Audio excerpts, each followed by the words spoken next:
Entonces el evangelio, hermanos, que ellos estaban predicando era del Dios verdadero. No estaban predicando otro Dios, sino que el Dios de gloria manifestado en carne. En el libro de Isaías, vamos a leer primero el Deuteronomio.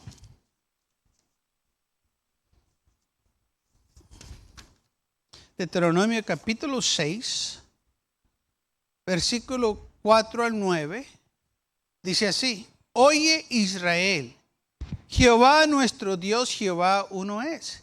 Y amarás a Jehová tu Dios de todo tu corazón, de toda tu alma y con todas tus fuerzas.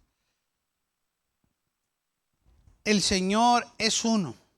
Y dice la Biblia, y lo tienes que amar con toda tu alma y con todas tus fuerzas. Esto es lo que los discípulos estaban predicando, de que el Señor era uno. Y salieron por todo el mundo predicando este glorioso evangelio. El evangelio del Dios de la gloria, del Dios de Israel. A los suyos vino, lamentablemente los suyos no lo recibieron. Pero a los que lo recibieron, aquellos que abrieron su corazón, aquellos que recibieron a Jesucristo, dice la Biblia así, que los que le recibieron les fue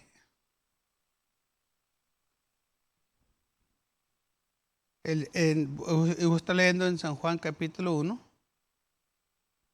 versículo 12, mas todos los que recibieron, a los que creen en su nombre, les dio potestad de ser hechos hijos de Dios. San Juan capítulo 1, versículo 12. Y esto era lo que los discípulos estaban predicando. Salieron de Jerusalén, fueron perseguidos por Saulo de Tarso. Dice la Biblia que se levantó la persecución grande contra la iglesia y ellos fueron esparcidos por toda la tierra, y donde quiera que iban anunciando el evangelio glorioso de Jesucristo y anunciando que Jesucristo, Hijo de Dios, Dios manifestado en carne, vino al mundo a salvar a los pecadores. Claro, Pablo era un judío que él no creía en Jesucristo. Él pensaba, así como todos los demás, que era un falso. Y empezó él a perseguir a la iglesia pensando que le estaba haciendo a Dios un favor. Él, como dice aquí la palabra del Señor, que a hombres y mujeres fueron encarcelados por él, y hubo gran persecución. Los entregaba en las cárceles a hombres y a mujeres, eran arrestados por creer este evangelio glorioso de Jesucristo. Ahora, a nosotros todavía no nos sucede esto, pero quizás no mucho tiempo va a suceder. ¿Sabe que ahora lo que el enemigo está usando es que ya no puede ofender a nadie? Aunque estén mal, si usted les dice la verdad, pues los está ofendiendo, y pues usted no debe de ofender. ¿Sabe que eso es un truco del enemigo para que la iglesia calle? Pero nosotros no podemos callar hablando contra el pecado. Tenemos que proclamar, así como Juan el Bautista le decía a Herodes: mira, no es lícito o no es correcto que tú tengas a la esposa de tu hermano. No es correcto. Y esto le molestaba a Herodes porque él sabía que estaba mal. Y él decía, Juan el Bautista le decía: esto no es correcto, que tú estés haciendo esto. Así la iglesia tiene que proclamar y decirle al mundo: mira, eso no está correcto. Eso a Dios no le agrada. Que se ofenden porque no quieren cambiar. Se ofenden porque saben que están equivocados. Se ofenden porque saben que lo que están haciendo a Dios no le agrada. Les gusta que le digan la verdad según ellos y luego cuando les dicen la verdad se ofenden. Pues es la cosa que si te gusta que te digan la verdad, no te ofendas. Deja que Dios obre en tu vida.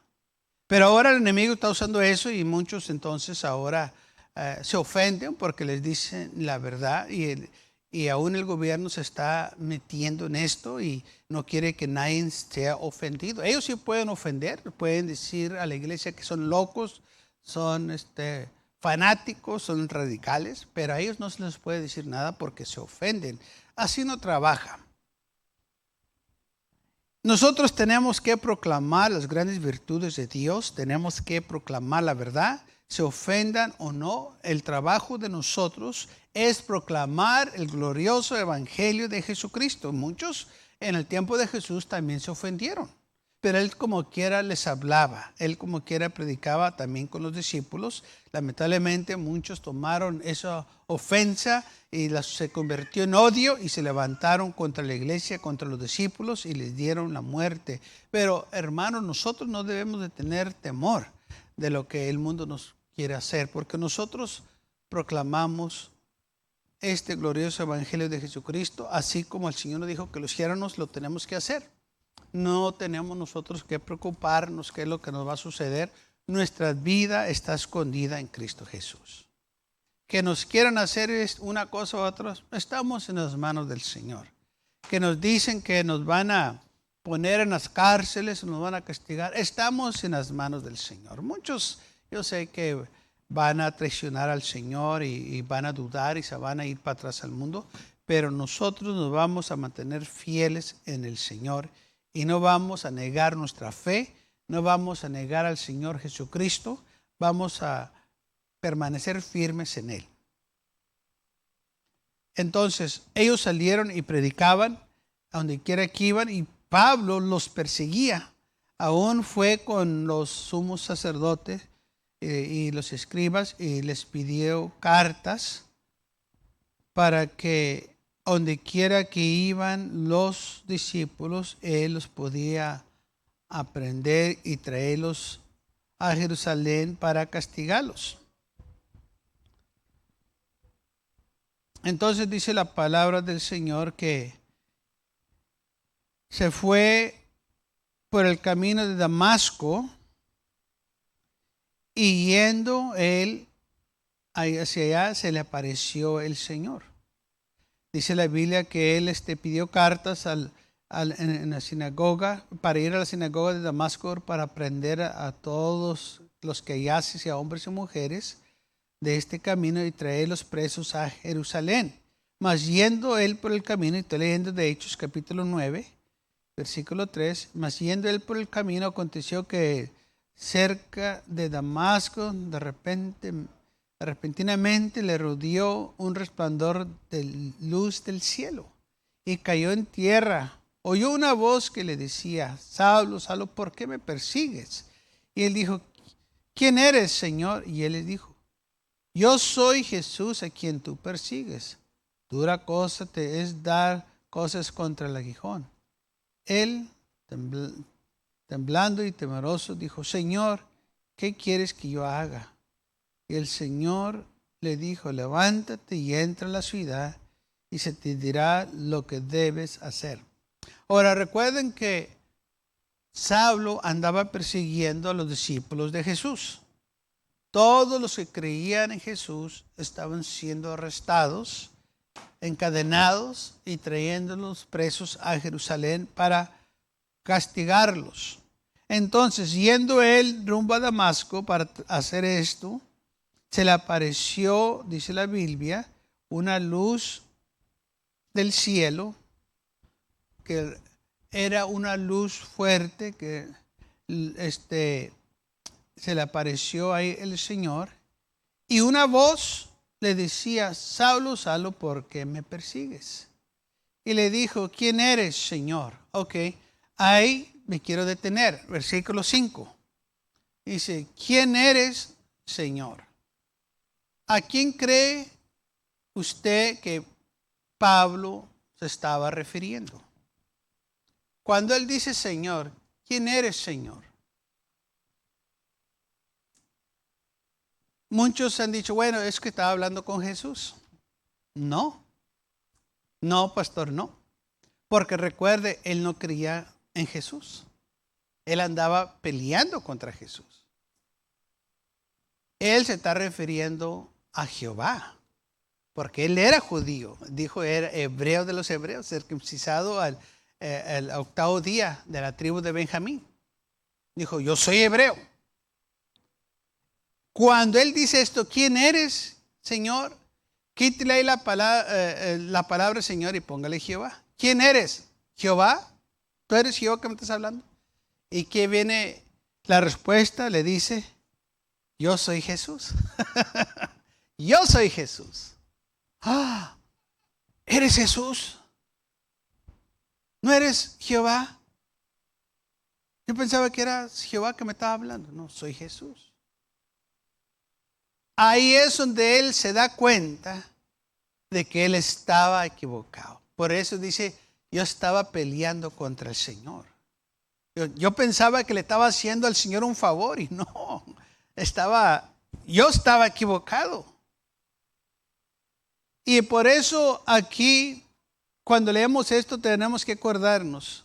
Cuando Pablo dice esto, recuerden, Pablo todavía no se había convertido. Él era judío, andaba persiguiendo a los cristianos que creían en Jesús. Por eso cuando él dice esto, no se estaba refiriendo a Jesús, porque él estaba contra Jesús en el momento. Pero una vez que esa voz habló con él y le dijo, yo soy Jesús, a quien tú persigues. Él, temoroso, le dijo, ¿qué quieres que haga? Y el Señor le dijo, levántate y entra a la ciudad y se te dirá lo que debes hacer. Él se dio cuenta que estaba equivocado en ese momento.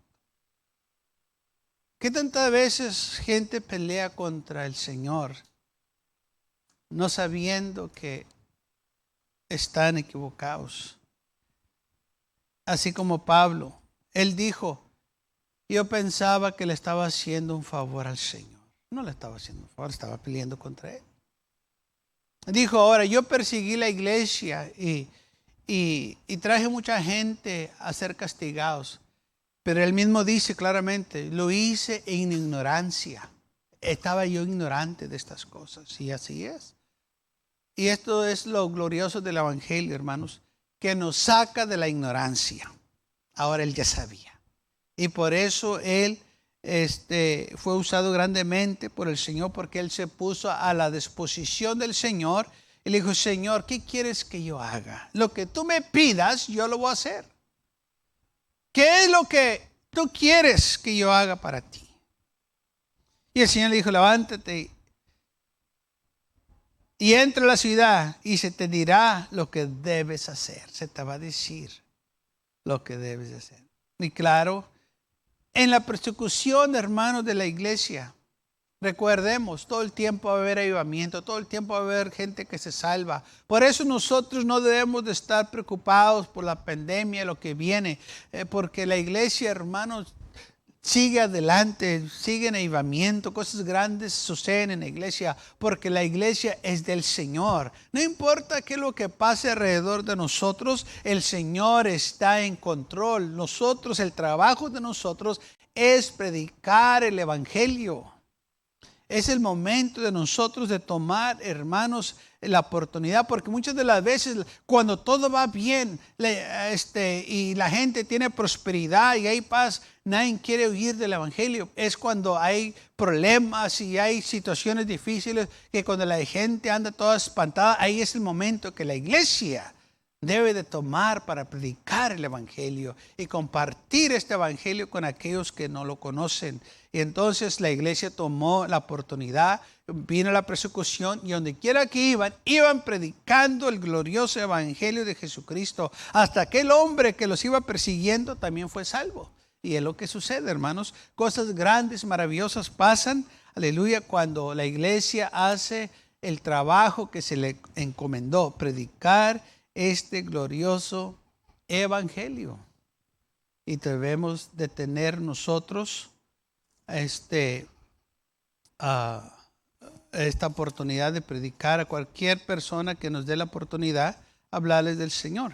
Estaba esta semana, de repente se me vino un amigo que estaba conmigo en la escuela, y dije, ¿qué le pasaría a Birdie? Nomás así, y no sé por qué se me vino él a la mente y dice, ¿qué le pasaría a este Birdie? Y así me quedé con ese pensamiento. Hermanos, a los 2, 3 días, pues no lo miro aquí a Birdie, aquí con el vecino. Y le dije, ese se mira como Birdie. Y no lo puedo creer. Y entonces estaba preparando aquí, acá afuera, una leña. Y que salgo allá para afuera y voy allá. Dije, ¿tú eres Birdie? Dijo, sí. Dijo, yo soy Birdie. Dije, ¿cómo has estado? Dice, bien. Dijo, pues aquí hemos andado. Y dije, ¿te acuerdas de mí? Y se me queda mirando. Dice, pues te me haces conocido. Y ya le dije quién era. Dijo, sí, ya me estoy acordando. Dije, sí, pues hace ya más de 40 años que estuvimos en high school. Dice, está duro para acordar. Dijo, no, sí me acuerdo. Dice, le dije, ¿qué estás haciendo aquí con el vecino? Dijo, es mi primo. Dijo, ¿a poco es tu primo? Yo no sabía que eran primos. Dijo, sí, es mi primo. Dije, mira nomás. Y dijo, ¿y tú qué has hecho? Dijo, ¿de dónde saliste? Dijo, te miré que saliste de aquí de repente. Dije, es que yo vivo ahí en la iglesia. Dijo, ¿qué? Dije, sí, soy el pastor. Dijo, no lo puedo creer. Dije, sí, dije, sí, ahí vivo. Y dice, ¿qué te pasó? Dije, pues déjame contarte. Tomé la oportunidad, fíjese que el Señor me lo puso en la mente. Y unos cuantos días antes yo no sabía ni por qué, pero el Señor sabía por qué. Así que cuando yo lo miré, pues yo estaba preparado. Y le dije lo que el Señor estaba haciendo. Aleluya. Y lo invité a la iglesia. Y dijo, bueno, mira, yo me aventé 10 años en la prisión. Dijo, y ahí también tenemos iglesia y que el otro. Dije, pero quiero que vengas acá a la iglesia. Y nomás se me quedaba mirando. Pero déjeme decirle que ese es el trabajo de nosotros. Tomar la oportunidad. Y el Señor nos pone gente enfrente por una razón. Entonces, este es el trabajo mío y el trabajo suyo de predicar el evangelio. Y es cuando la iglesia, hermanos, empieza a ver avivamiento. Pero cuando la iglesia nomás está ellos solos administrando y nomás ellos solos están amontonados, pues la iglesia no está haciendo el trabajo. La iglesia tiene que proclamar el glorioso evangelio de Jesucristo, predicarle al mundo. Sabe que gente cree en muchas cosas. Muchos dicen que creen en Dios y está bien, pero también creen en otras cosas que no deben de creer. Porque ellos piensan, bueno, yo creo en Dios, pero también creo en esto y también creo en el otro. Pues si crees en Dios, ¿por qué creen en eso? Porque es nomás un decir, quizás, que pues sí creen en Dios, pero realmente no creen en Dios. Dicen que sí, nomás por decirlo, pero a la manera que ellos viven es todo lo opuesto. Y entonces la iglesia por eso tiene que estar proclamando, diciéndole a la gente del Dios verdadero de la gloria, porque hay muchos dioses que el hombre ha inventado. Hay muchos santos que el hombre tiene, pero ninguno de esos puede salvar. Solo el Dios de la gloria puede salvar. Quizás nosotros pensamos, pues creen en Dios, pero ¿cómo sabe si es el mismo Dios que usted cree? Porque hay muchos dioses que ellos han hecho, no dioses como el Dios verdadero que nosotros sirvemos. Pero dicen gente, pues nomás soy un Dios. Sí, nomás hay uno. Pero eso no quiere decir que tú puedes hacer dioses de barro, de madera, de papel y adorarles. O dioses de gente que los admira a la gente y así como ellos son, la gente quiere ser. Así como muchos cantantes o muchas estrellas del cine que tienen sus seguidores. Y sus seguidores se visten igual que ellos, hablan igual que ellos, bailan igual que ellos. Esos son sus dioses de ellos.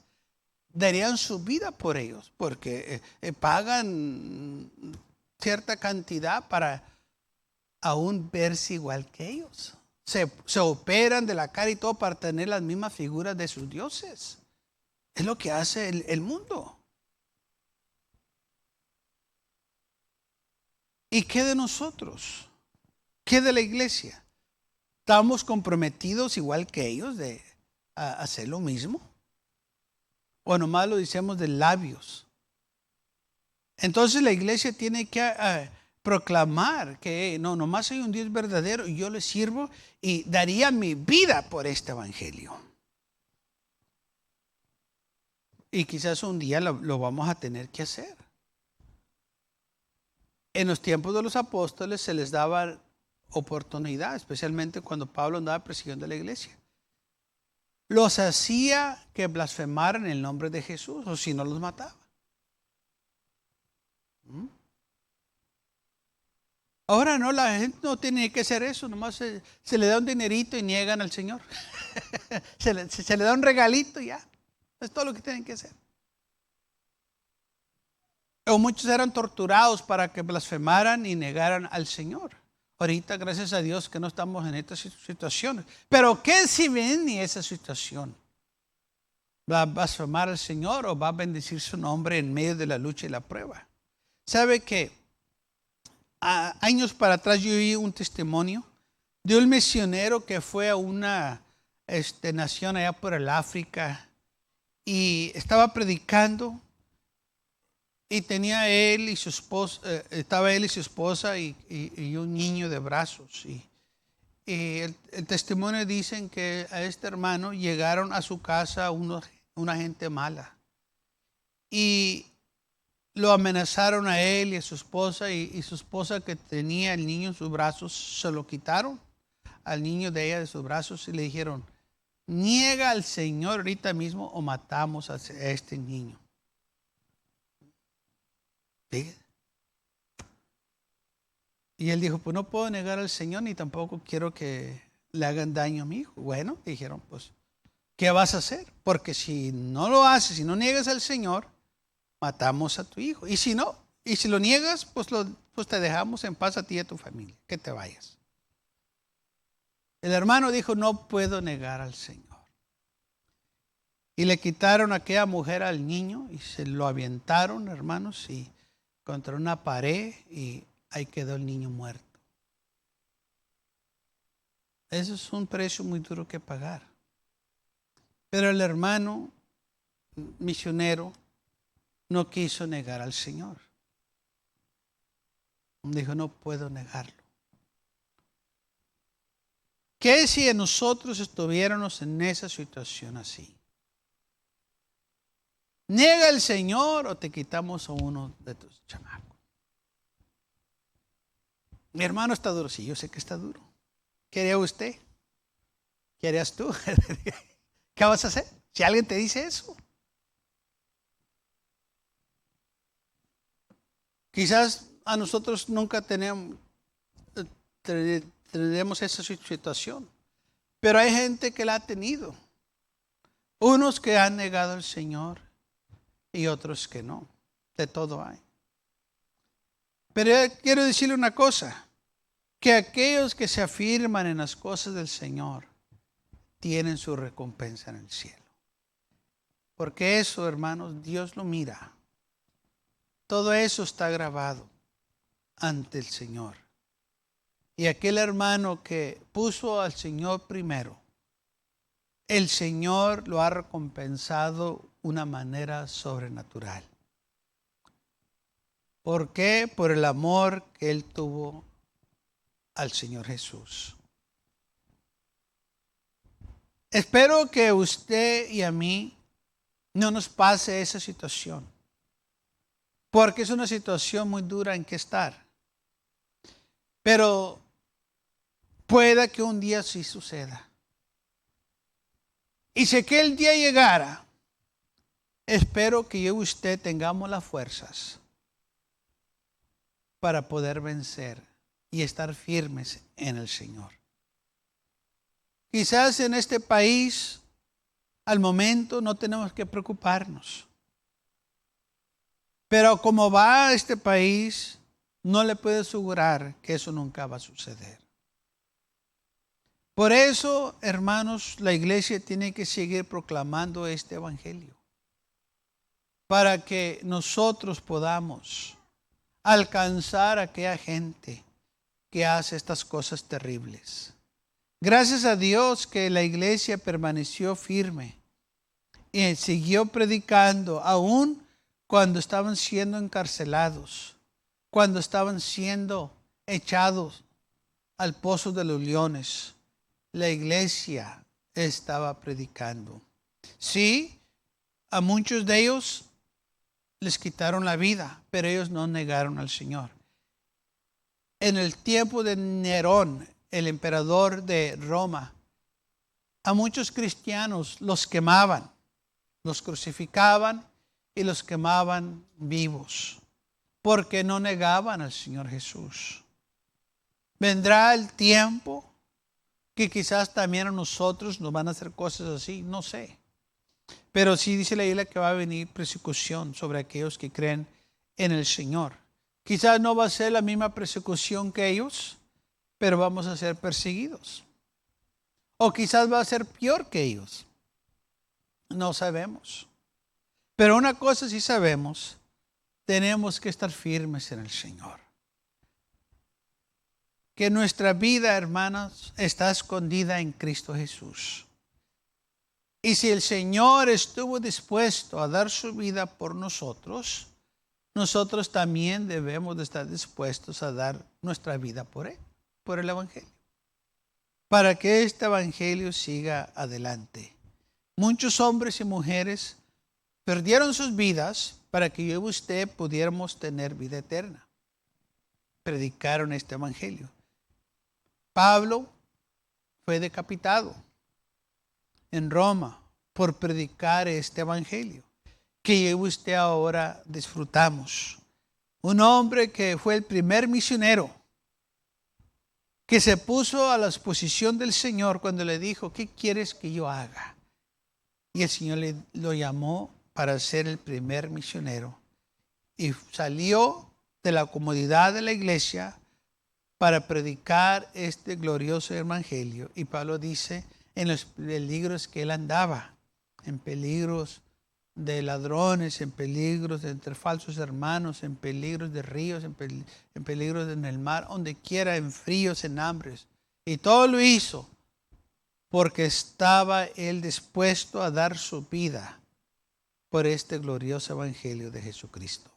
Así también nosotros tenemos que estar dispuestos a dar nuestra vida para el Señor, para que alguien más también pueda recibir la vida eterna que usted y yo hemos recibido. Este evangelio está fundado en sacrificio. El sacrificio de la cruz del Calvario. Y si el Señor se sacrificó por nosotros, nosotros también nos vamos a sacrificar para que este evangelio siga adelante. Así fue fundado este evangelio, sobre un sacrificio. Se sacrifica el ministro para salir a predicar, el evangelista, el apóstol. Todo es un sacrificio por amor al nombre del Señor, para que las almas sean salvas. Porque así nos llamó el Señor, que saliéramos y predicáramos el evangelio por todo el mundo. Ahora, eso no quiere decir que nos vamos a ir y vamos a dejar aquí donde vivimos. No, está diciendo la palabra del Señor que sálganos a predicar. O sea, que no te quedes con lo que tienes, compártelo. Dile a tus vecinos, dile a tus familiares, dile a tus compañeros del trabajo, dile a tus amigos, donde quiera que andes, comparte este evangelio. No todos van a ser misioneros que van a ir a otros países, no todos van a ser evangelistas que van a andar predicando en ciudad tras ciudad, pero todos podemos compartir este evangelio con gente que conocemos, compañeros de trabajo, compañeros en la escuela, compañeros donde quiera que andemos.